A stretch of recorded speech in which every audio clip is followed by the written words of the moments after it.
ఈ డిజిటల్ యుగంలో చదువులన్నీ కూడా కంప్యూటర్మయమైపోయినాయి. ఇంట్లో చేసుకునే హోంవర్క్ అయినా, క్లాస్ రూమ్‌లో చెప్పే పాఠాలైనా అన్ని చోట్ల కూడా ఇంటర్నెట్, ఏఐ తప్పనిసరి అయిపోయిన పరిస్థితి అనమాట. అటువంటిది గ్రామీణ ప్రాంతాల్లో పేద పిల్లలు ఎక్కువగా చదువుకునే ప్రభుత్వ పాఠశాలలో, అందున చాలా ఇంటీరియర్ ప్రదేశాలు అంటే ఎక్కడైతే బ్రాడ్‌బ్యాండ్ గానీ, అక్కడికి సెల్ ఫోన్ సిగ్నల్ గానీ ఉండని ప్రదేశాలు ఉంటాయి. మరి ఇటువంటి చోట్ల పరిస్థితి ఏంటి? ఈ పిల్లలకి కంప్యూటర్లు, ఇంటర్నెట్, ఏఐ ఇవన్నీ ఎలా అందుతాయి? దీన్నే డిజిటల్ డివైడ్ అంటారు. ఈ డిజిటల్ డివైడ్ ఆ గ్యాప్‌ని భర్తీ చేయడం కోసం తెలంగాణ ప్రభుత్వం ఒక వినూత్న ప్రయోగం చేస్తుంది. అదేంటో తెలుసుకుందాం. రంగారెడ్డి జిల్లా హాజీపల్లికి చెందిన రాధిక తన ఇంట్లోని టీవీనే కంప్యూటర్గా వాడుతోంది. వివిధ ఆఫీస్ టూల్స్తో పాటు ఏఐ ద్వారా కష్టమైన టాపిక్స్ తెలుగులో నేర్చుకుంటోంది. ఒకే స్క్రీన్కి టీవీ చూసేటప్పుడు రిమోట్, సిస్టంగా వాడేటప్పుడు కీబోర్డ్ పనిచేస్తాయి. సిపియు లేకుండా ఫైల్స్ కూడా దాచుకోవచ్చు. తెలంగాణ ప్రభుత్వ రంగ ఇంటర్నెట్ సంస్థ టీ-ఫైబర్ ప్రయోగాత్మకంగా ప్రారంభించిన గ్రామీణ ఇంటర్నెట్ సేవల్లో ఈ వర్చువల్ డెస్క్టాప్ ఒకటి. స్మార్ట్ టీవీ కాకపోయినా పోర్టబుల్ టీవీలను కూడా ఇలా వాడుకోవచ్చని టీ-ఫైబర్ చెబుతోంది. ఒక ఫ్రెండ్తో మాట్లాడుతున్నట్టే ఫీల్ అవుతున్నాను. సెర్చ్ చేసి క్వశ్చన్స్ ఆన్సర్స్.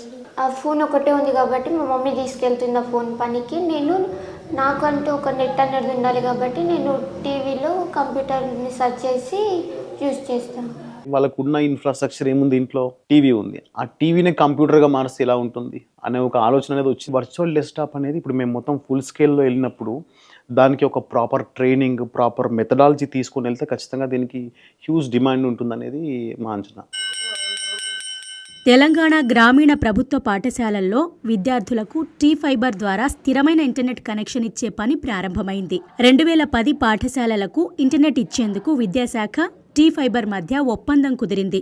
ఇప్పటికే 500కు పైగా స్కూళ్లకు ఇంటర్నెట్ కనెక్షన్ ఇచ్చినట్టు టీ-ఫైబర్ చెప్పింది.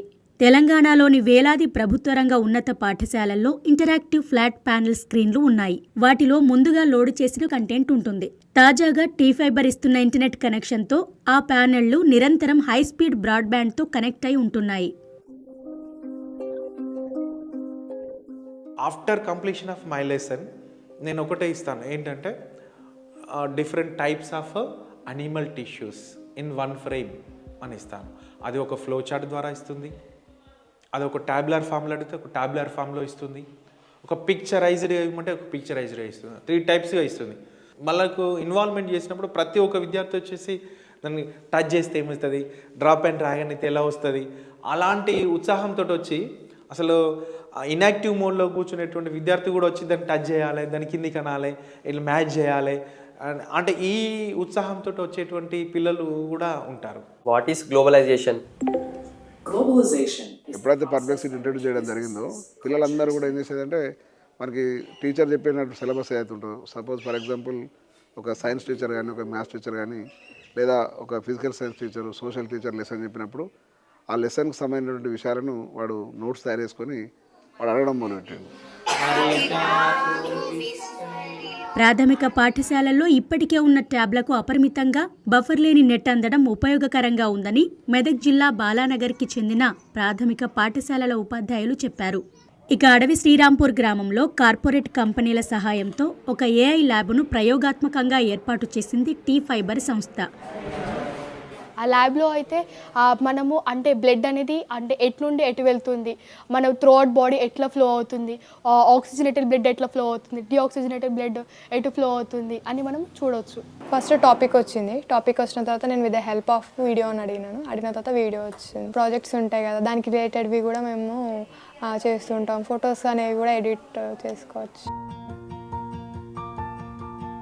ఇక్కడి కంప్యూటర్లలో ప్రీమియం ఏఐ టూల్స్ పెట్టి విద్యార్థులకు ఉచితంగా అందుబాటులోకి తెచ్చారు.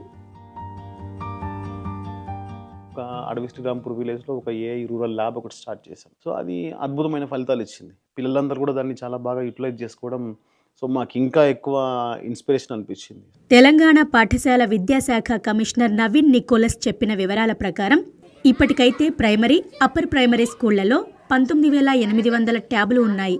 17,875 ఐఎఫ్పీలు హైస్కూళ్లలో ఉన్నాయి. ఇప్పటికే 3,565 కంప్యూటర్ ల్యాబులు ఉన్నాయి. ఇంటర్నెట్ కనెక్షన్ కోసం టీ-ఫైబర్, బిఎస్ఎన్ఎల్తో ఒప్పందం చేసుకున్నట్టు నవీన్ నికోలస్ చెప్పారు. తెలంగాణ వ్యాప్తంగా ప్రతి గ్రామంలోనూ బ్రాడ్బ్యాండ్ ఇంటర్నెట్ తీసుకురావాలని టీ-ఫైబర్ భావిస్తోంది. దాని ద్వారా తక్కువ ధరలో cable connection, net, OTT, virtual desktop ఈ 4 కలిపి ఇవ్వాలనేది T-Fiber ప్లాన్. ఆంధ్రప్రదేశ్లో ఇటువంటి ప్రయత్నం ఇప్పటికే జరిగింది. అయితే ముందుగా ప్రభుత్వ పాఠశాలలు, కార్యాలయాలకు ఈ కనెక్షన్లు ఇస్తున్నారు తెలంగాణలో. ఆ క్రమంలో ప్రయోగాత్మకంగా 4 గ్రామాలకు ఇంటర్నెట్, కేబుల్, ఓటీటీ కలిపి ప్యాకేజీ ప్రస్తుతం ఉచితంగా ఇస్తున్నారు. త్వరలో దీన్ని నెలకు 350 రూపాయలకు ఇచ్చే ప్రణాళిక చేస్తోంది T-Fiber. డిజిటల్ డివైడ్తో పాటు డిజిటల్ జస్టిస్ అనేది ఇవ్వాలనేది ప్రాజెక్టు స్టార్ట్ చేసిందే. ప్రతి ఒక్క రూరల్ విలేజ్లో ఇంటింటికి ఇంటర్నెట్ ఇవ్వాలి. నార్మల్ సిఆర్టీ టీవీలో కూడా వీళ్ళు ఓటీటీలు, యూట్యూబ్స్ కానీ ఏవైనా కూడా వాళ్ళు ప్రాపర్గా ఎలాంటి ఇబ్బంది లేకుండా చూడగలుగుతారు. 10% బ్రాడ్బ్యాండ్ ఇంక్రీజ్ అయితే జీడిపి అనేది 2.6% ఇంక్రీజ్ అవుతుంది. స్మార్ట్ టీవీ లేకపోయినా ఓటీటీ, యూట్యూబ్ వచ్చే ఏర్పాటు చేయడం తమకు అదనపు బలమని ఆ సంస్థ చెబుతోంది. ఈ వ్యవస్థ నిర్వహణకు క్షేత్రస్థాయిలో కేబుళ్లతో చాలా పని ఉంటుంది. అందుకనే స్థానికంగా ఉండే కేబుల్ ఆపరేటర్లతో నిర్వహణాపరంగా ఒప్పందం చేసుకుంది T-Fiber. మెయింటెనెన్స్, రిపేర్ల బాధ్యత వారు చూసుకుంటారు. ఆపరేటర్స్ కానీ వాళ్ళు ఎవరైతే ఉన్నారో ఎగ్జిస్టింగ్ ఎకోసిస్టమ్ని డిస్టర్బ్ చేయకుండా, ఎవరి లైవ్లీహుడ్ని మనం అది చేయకుండా అందరినీ కలుపుకొని పోయే ప్రయత్నం మాత్రం చేస్తూ ఉన్నాం. భారత ప్రభుత్వం, తెలంగాణ ప్రభుత్వం సహకారంతో నడుస్తున్న ఈ పథకంలో ప్రస్తుతానికి ఉమ్మడి ఖమ్మం, ఉమ్మడి నిజామాబాద్, ఉమ్మడి రంగారెడ్డి జిల్లాల్లో మాత్రం T-Fiber తన సేవలను అందించలేదు. ఆ విషయంగా కేంద్ర టెలికాం శాఖతో సంప్రదింపులు జరుపుతున్నట్టు ఈ సంస్థ ప్రతినిధులు చెప్పారు.